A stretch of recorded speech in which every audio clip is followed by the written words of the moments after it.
This week on Motor Mania, the Kit Man discovers the joys of the Phantom GTR.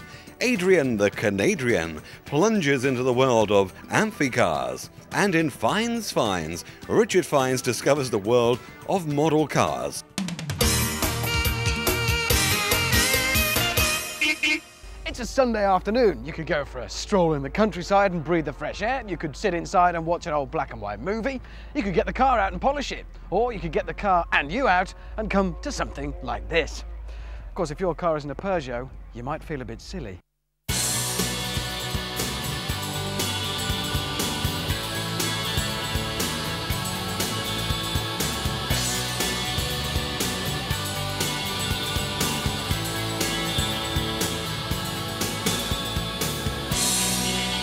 Unfortunately, I managed to book most other things satisfactory for the members arriving, but the weather I'm afraid I fouled up on. Right, what have you set out to do? What's the idea of today? Well, the event is basically a members event with the public invited, Peugeot enthusiasts with various events to basically let people enjoy their Peugeots in a safe environment. Peugeot enthusiasts throughout the country come to Mira to take part in some of the activities you've seen out on the proving ground today. Some of them are obviously they can drive themselves, and some are obviously just demonstration only. You can actually see on the facility we've got behind us, which is a handling circuit, which in simple terms is a racing circuit. It's made of a deli grip surface, which is very, very high grip. One of the more popular events today then has been going round the high-speed circuit. Elaine is our driver. Elaine, have you been going round in circles all day? Not quite all a day, but most of it. Right, what have you copped for this? What have you been doing? Just doing really laps of about 120 maximum, though we've had the weather against us a little bit today with the rain and the wind. That makes quite a difference to what we can do. Have you had anybody actually say stop and I want to get out? No, never. But don't do it now. No, I'm not going to. How does this make you as a driver on the road? I'm quite sane on the road. I get everything out of my system on the track, I think. You're not kidding, are you? There's not a lot really that you're going to be able to do on the road if you want to get carried away driving anyway. Can anybody benefit from this kind of thing? Anybody can really do this kind of thing. It's just a case of getting them trained up to actually do the job. It's not difficult, it just takes a little bit of bottle at first, and it's also a lot easier when you're driving it yourself rather than actually being driven. Yeah, all right, fair enough. I'm just going to sit here and let you concentrate. I don't think I should put you off.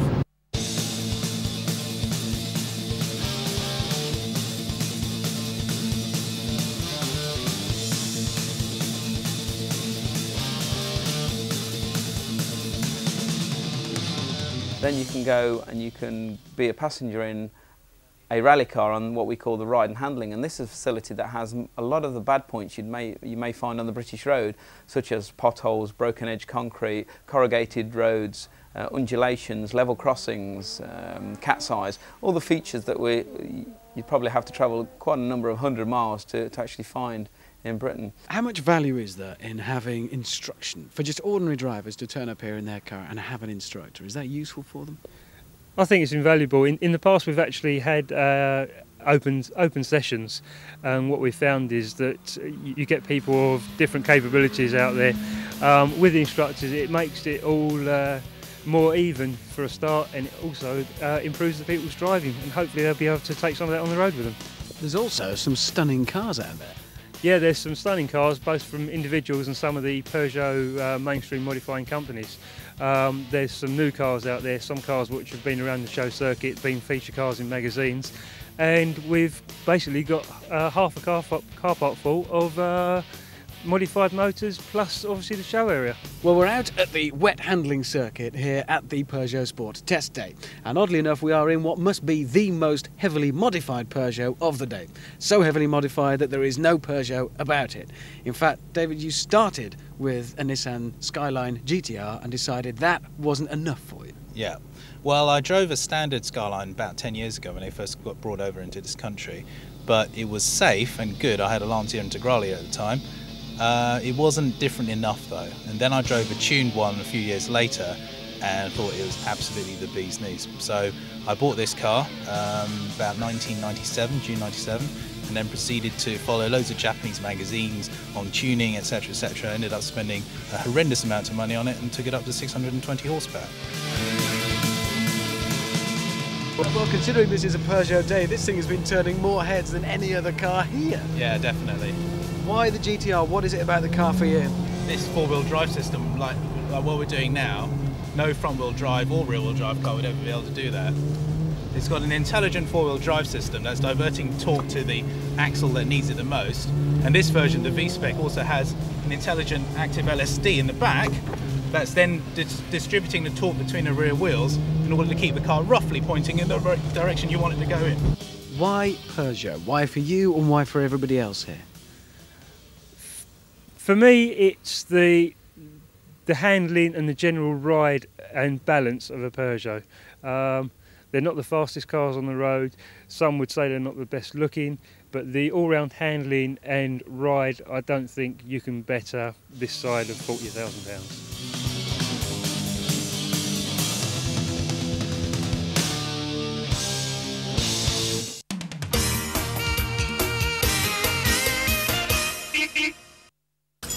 Ah, models!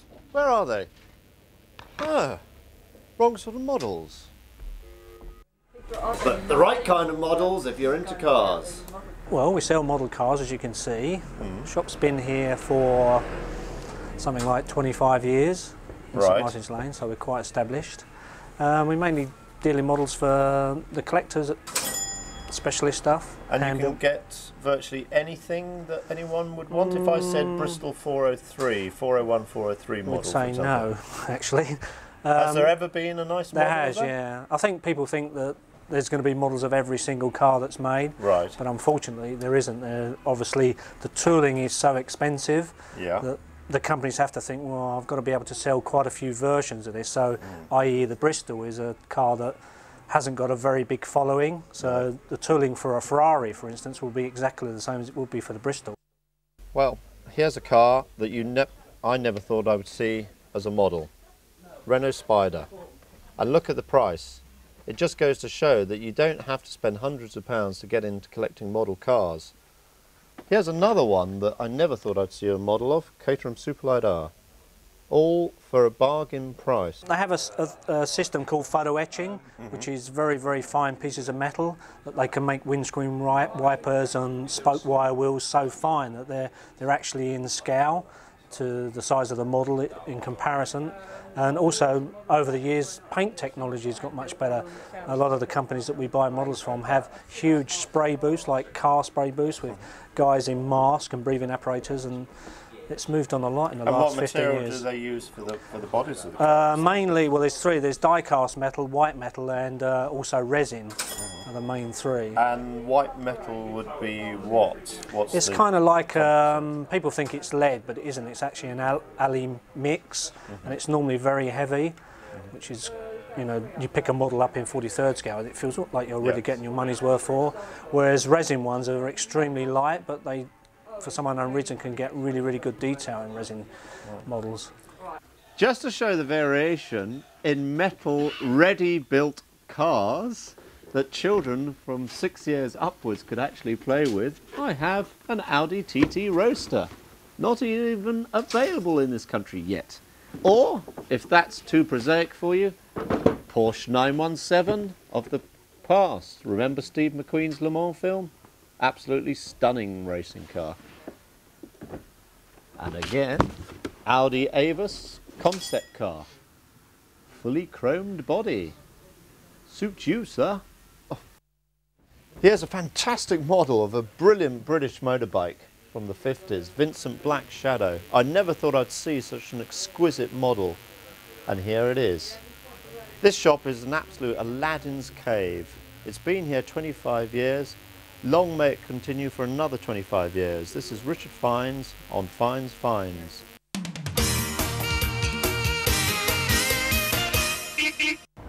At last, we get to grips with the gorgeous Phantom GTR. And before we climb in and take a drive, you have to take a step back and just soak in that beautiful shape. Anybody that this car has been near does exactly that.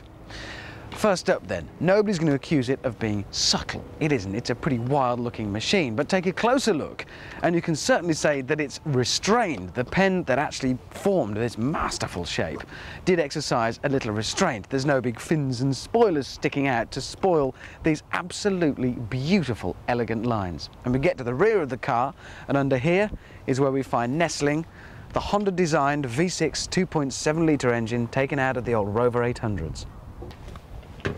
So it's a pretty neat installation for all the oily bits at the back, and then we get to the front, and it's here at the kind of user-friendly bit that many a specialist car starts to fall down. Well, it bodes well, because immediately we've got a beautiful setup just for opening the door, and it works beautifully too. Then we climb inside, take a look and see what we get. And immediately we can see that they've taken the very sensible step of keeping things as simple and uncomplicated as possible in here. And that's enabled the designers to achieve a very, very high standard of finish. You could be climbing into pretty much any supercar here. And if we take a look around, the bits and pieces that have been used and those that have been sourced from other cars have been extremely well integrated. There's nothing leaping out at you and shrieking, "I was taken from a very ordinary car." Everything fits very neatly and flushly. We have a very nicely integrated dash here, the dials taken from the Rover, but again, there's nothing really to tell you that.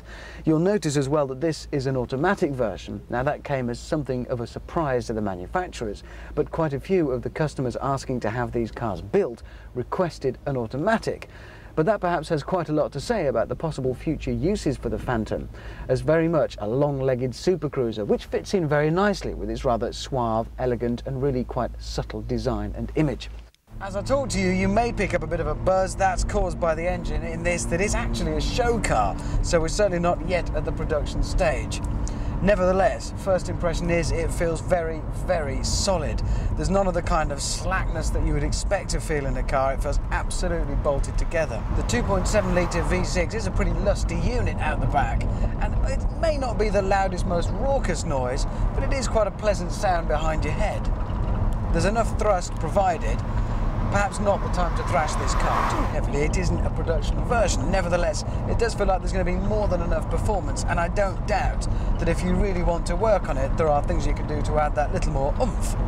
The ride is really very good. There's none of the bone-shaking jarring that, again, its external appearance might lead you to suspect. It doesn't feel like a taut race car in terms of jarring ride. It soaks it up quite nicely, which lends it very much towards being used as a long-distance cruiser. I could see this car being ideal for jaunting off across Europe. We've heard the phrase supercar, invented probably in the 70s for the Lamborghinis and Ferraris of the time.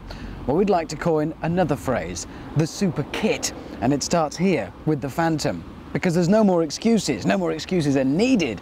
This car can stand up alongside some of the most exotic machinery available anywhere from anyone and hold its own very well indeed, thank you.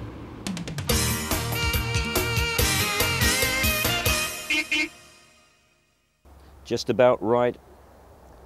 Absolutely. Just capture that, move that a little bit further. Excellent. That's about it, I think. Perfection. Oh no, it isn't. I'm afraid. Picasso, I am not. But that is. The people carrier phenomenon is moving quickly from the big vehicles to much smaller, user-friendly machines like the Renault Scenic and Vauxhall Zafira. Now Citroen intend grabbing themselves a large chunk of the action with Picasso, a 5-seater that's big on comfort and style with bags of space. I wonder what Picasso the painter would have made of Picasso the people carrier. Motoring masterpiece, motoring misfit.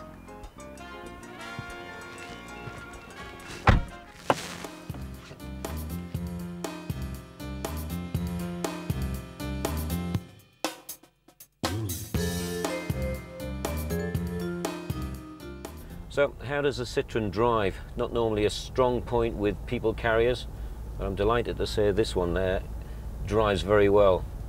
Handles just like a car. Its low centre of gravity means it's very good on corners.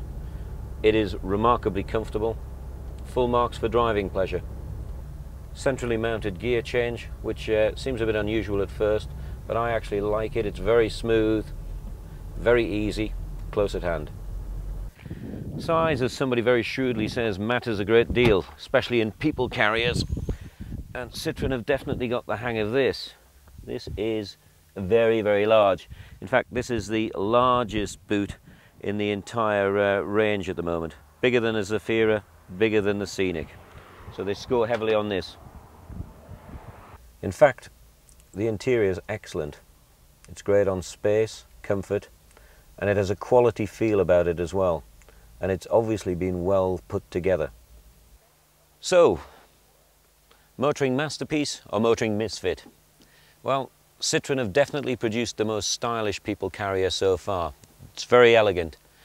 I think calling it a masterpiece might be taking it a touch far, but I definitely think they've put themselves in the frame for an awful lot of sales with this little beauty.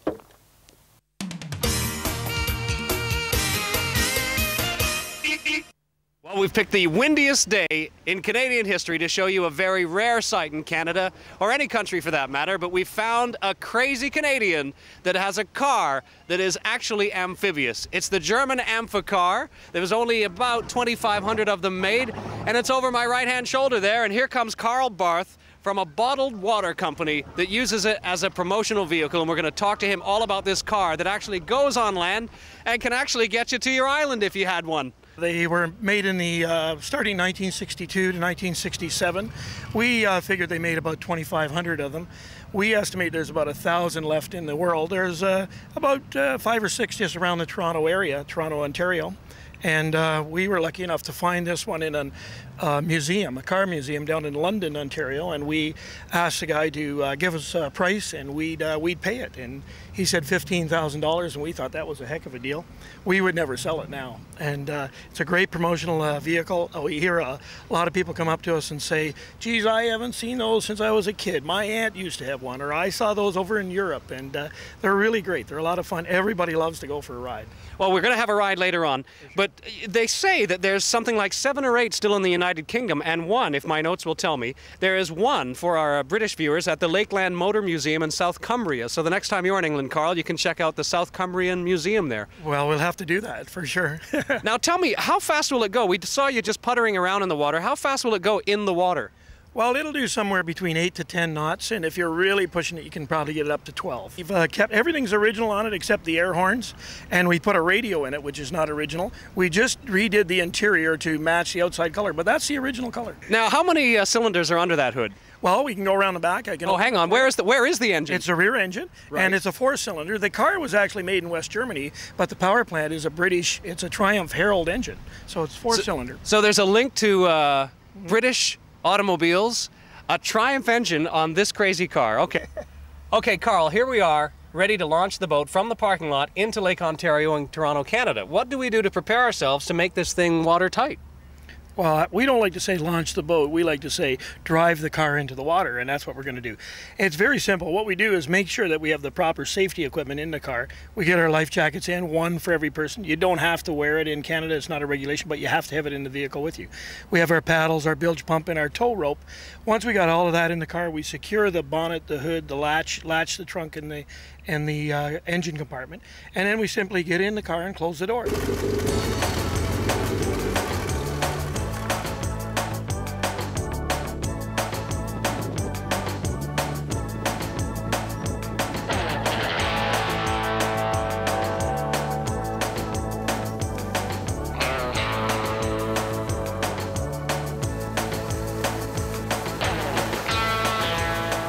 Into the water we go. We have an escort of geese.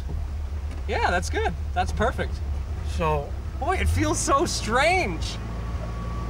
And I'm steering with the front wheels. It feels like we're actually sinking, and yet it's kind of lumbering in the water. It feels a lot different than a boat that I've been in, you know, a few sailboats in my time in motorboats. Yeah. Now, there's no centerboard or anything like that. No. So how do we get the steering and the maneuverability out of it? Well, it's really the tires are doing that. They're acting like almost a catamaran. You got 2 parts there where you got 2 tires on each side. Right. So when I turn the wheels to the left, you can see the car is going to the left. And when I turn the wheels to the right, the wheels are actually cutting the angle of the water. Right. And driving the front of the car around.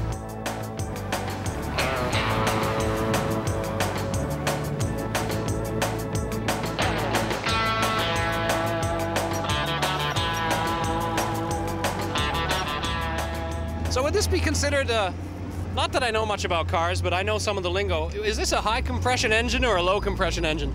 No, it's, in those days they didn't even talk about high and low compression. I think those are more racing engines. This, just a small 4-cylinder, I think it's 1200 cc Triumph Herald. So it's a basic engine. And what would be the firing order on something like this? 1, 3, 2, 4. Very good. Carl's got it all together.